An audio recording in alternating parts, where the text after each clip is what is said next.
The coming of the future. While agricultural space shrank, agricultural time expanded. Foragers usually didn't waste much time thinking about the next month or next summer. Farmers sailed in their imagination years and decades into the future. Foragers discounted the future because they lived from hand to mouth and could only preserve food or accumulate possessions with difficulty. Of course, they clearly engaged in some advanced planning. The creators of the cave painting of Chauvet, Lascaux, and Altamira almost certainly intended them to last for generations. Social alliances and political rivalries were long-term affairs. It took it often took years to repay a favor or to avenge a wrong. Nevertheless, in the substance in the subsistence economy of hunting and gathering, there was an obvious limit to such long-term planning. Paradoxically, it saved foragers a lot of anxieties. There was no sense in worrying about things they could not influence. The agricultural revolution made the future far more important than it had ever been before. Farmers must always keep the future in mind and must work in its service. The agricultural economy was based on a seasonal cycle of production, comprising long months of cultivation, followed by short peak periods of harvest.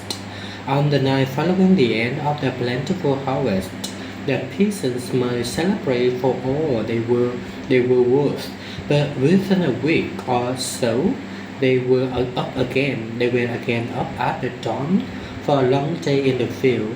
Although there was enough food for today, next week or even next month, they had to worry about next year and the year after that. Concern about the future was rooted not only in seasonal cycles of production, but also in the fundamental uncertainty of agriculture. Since most villagers lived by cultivating a very limited variety of domesticated plants and animals, they were at the mercy of droughts, floods, pestilence.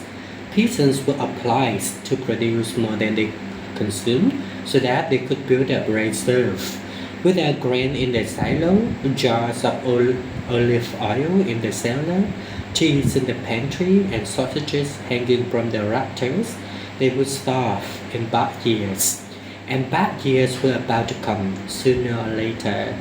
A peasant living on the assumption that bad years would not come didn't live long. Consequently, from the very advent of agriculture, worries about the future become major players in the theater of human mind.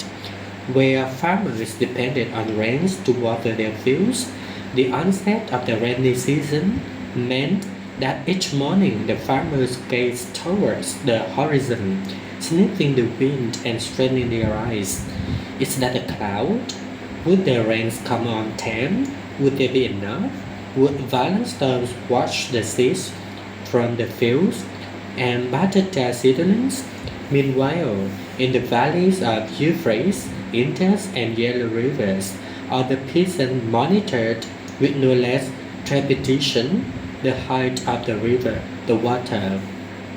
They needed the river to rise in order to spread the fertile topsoil washed down from the highlands, and to enable their vast irrigation systems to fill with water.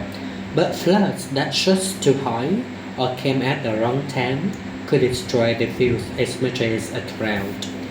Peasants were worried about the future not just because they had more cause for worry, but also because they could do something about it. They could clear another field, dig another irrigation canal, sow more crops. The anxious peasant was as frenetic and hardworking as a harvester ant in the summer, sweating to plant olive trees whose oil would be pressed by his children and grandchildren, putting off until the winter or the following year the eating of the food they crave today. The stress of farming had far-reaching consequences, it was the foundation of large-scale political and social systems. Sadly, the diligent peasants almost never achieved the future economic security they so great through their hard work in the present. Everywhere, rulers and elites sprang up, living off the peasants' surplus food and leaving them with only a bare subsistence.